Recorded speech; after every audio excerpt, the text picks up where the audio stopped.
కుతుబ్ షా నిజాంలు హైదరాబాద్ నగరాన్ని నిర్మించారు. సికింద్రాబాద్ నగరాన్ని బ్రిటిషర్ సహకారంతో నిర్మించారు.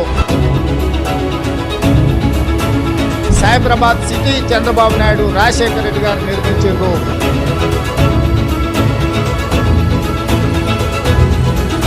ఇప్పుడు ఈ ప్రభుత్వం మొదటి సిటీ హైదరాబాద్, రెండవ సిటీ సికింద్రాబాద్, మూడవ సిటీ సైబరాబాద్, ముచ్చెర్లలో ఎయిర్పోర్ట్ కి 20 నిమిషాల డ్రైవ్ లో 4th సిటీ రాబోతుంది. That is our future city.